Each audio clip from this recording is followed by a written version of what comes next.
Hello everyone, welcome to all. हम अपनी जो ये वर्कशीट बुक मिली है हमारा गणित, इसका सॉल्यूशन करेंगे। ठीक है, तो इसका डे 1 की एक्टिविटी जो है उसका फर्स्ट क्वेश्चन है, विस्तार सारणी के उदाहरण के अनुसार अलग अलग कॉलम से संख्या चुनें और निम्न प्रकार से नई नई संख्याएं बनाएं, साथ ही उन्हें संख्याक और संख्या नाम के रूप में लिखें। ठीक है, तो जैसे एक एग्जांपल हमें दे रखा है इन्होंने, देखो इस कॉलम से 600 उठाया, इससे 50 और इससे 8, तो क्या बना हमारा 658 बना, और उसको ऐसे हिंदी में लिखा हुआ है, शब्दों में लिखा हुआ है। ठीक है, ऐसे ही हमें किसी भी कॉलम से नंबर उठाने हैं और उनको लिखना है। ठीक है, देखो सबसे पहले जैसे मैंने इस कॉलम से 3 उठा लिया। ठीक है, तो यहाँ पे क्या लिखेंगे हम 3। उसके बाद सेकंड कॉलम से कोई नंबर उठाओ, मैंने उठाया 4 लिखो। अगले से उठा लिया मैंने 5 लिख दिया, और उससे नेक्स्ट उठा लिया मैंने ये, जैसे मान लो आप 6। ठीक है, ऐसे चारों कॉलम से एक एक नंबर उठाया। अब इनके नाम देखो, इकाई, दाई, सैकड़ा, हजार। क्या बना इसका 3000, 3456।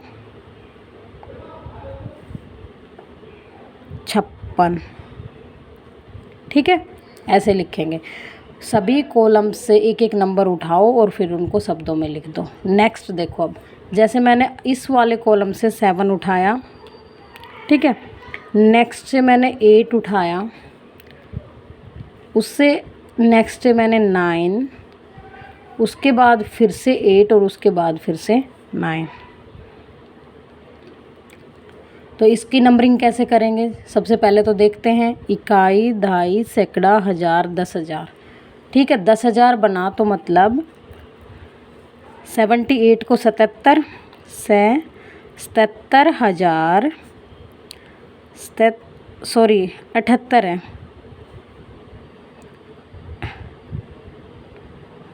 सॉरी बेटा 78 लिखेंगे। 78,000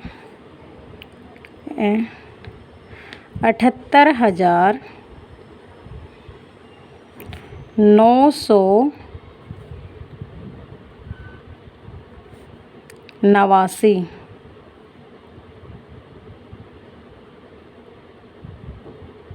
ठीक है, ऐसे लिखना है हमें। ऐसे और एग्जाम्पल भी आप लिख सकते हो, जैसे मैंने इस वाले कॉलम से 2 उठाया। ठीक है, इस वाले से 3 उठा लिया, और इस वाले से मैंने 4 उठा लिया। 2 3 4। ठीक है, अब इसको हम कैसे लिखेंगे, इकाई, दाई, सैकड़ा, 234।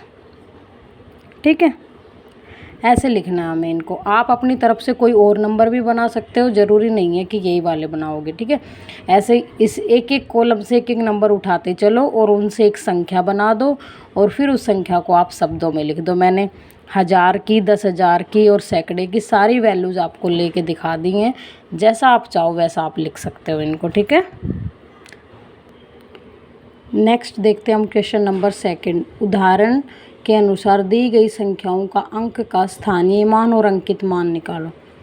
ठीक है, अंकित मान और स्थानीय मान, देखो ये संख्याएं दी हुई हैं हमें, ये इनके अंक हैं, मतलब इकाई के अंक, इकाई नहीं सॉरी, जो जिन अंकों का ये स्थानीय मान पूछना चाहता है वो अंक है। ठीक है, अंकित मान और स्थानीय मान। अब अंकित मान तो कौन से हो जाएंगे, जो अंक हैं वो ही अंकित मान होंगे, क्योंकि किसी भी संख्या का जो अंक पूछा है वो ही उसका अंकित मान होता है। तो क्या करेंगे हम, अंकित मान तो सेम एज इट इज़ लिख देंगे, जो कि नंबर्स दिए हुए हैं हमें अंक में।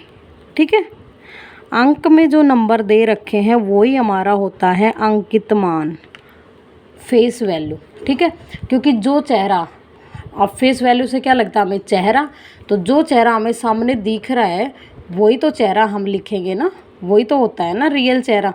तो फेस वैल्यू का मतलब क्या हुआ कि जो दिख रहा है वही है सेम एज इट इज़, जो दिख रहा है वही हमने एज इट इज़ लिख दिया। अब हमें निकालना है स्थानीय मान, प्लेस वैल्यू। प्लेस वैल्यू स्थानीय मान का मतलब है कि जो अंक दे रखा है वो इकाई के स्थान पर है, दहाई के है, सैकड़े के है, हजार पे है, कहाँ पे रखा हुआ है, कहाँ पे है वो अंक, ठीक है। तो अब देखो 7, ये 7 अंक है, ये इस वाली संख्या में इकाई, दहाई, सैकड़ा, मतलब सैकड़े के स्थान पर लिखा हुआ है। अगर सैकड़े पे है तो हम उसकी मल्टीप्लाई किससे करते हैं, 100 से। तो हमारा आंसर क्या आएगा, 700, ठीक है। नेक्स्ट में देखो 9, 9 इस वाली संख्या में कौन से स्थान पर रखा हुआ है, इकाई, दहाई, सैकड़ा, दहाई पे। दहाई के लिए जब दहाई का स्थानीय मान निकालते हैं तो हम उस अंक को करते हैं 10 से गुणा, 90। नेक्स्ट में देखो अब इसमें 8 कहाँ पे रखा हुआ है, इकाई पे। तो इकाई के लिए हम किससे मल्टीप्लाई करते हैं, 1 से। ये सब चीज़ें मैं आपको ऑलरेडी पढ़ा चुकी हूँ, ठीक है।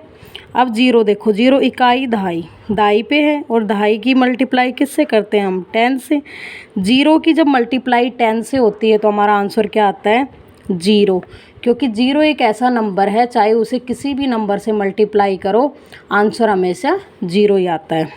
नेक्स्ट देखो 4 इस वाली वैल्यू में देखो कि कौन से स्थान पे रखा हुआ है, इकाई, दहाई, सैकड़ा, हज़ार, इकाई और दहाई, ये रहा 4 दहाई पे।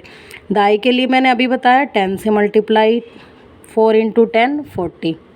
नेक्स्ट देखो 8 इकाई, दहाई, सैकड़ा, सैकड़े पे रखा हुआ है 8, तो सैकड़े के लिए किससे मल्टीप्लाई करते हैं, 100 से, क्या बनेगा, 800।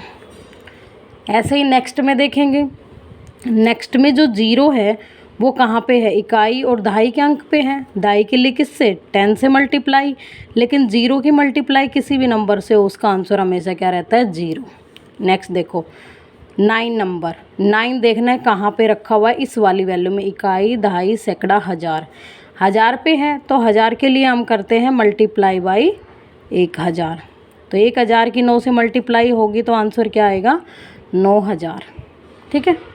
नेक्स्ट 8 जो अंक है वो इस वाली संख्या में, इकाई, दहाई, सैकड़ा, सैकड़े पे रखा हुआ है, तो सैकड़े के लिए क्या करते हैं, मल्टीप्लाई बाई 100, क्या आएगा, 800, ठीक है। डे 1 की एक्टिविटी कंप्लीट हो गई है, first and second question. I hope आप लोगों को समझ आ गया होगा, सभी बच्चे इसे अपनी वर्कशीट बुक में फिल कर लेंगे।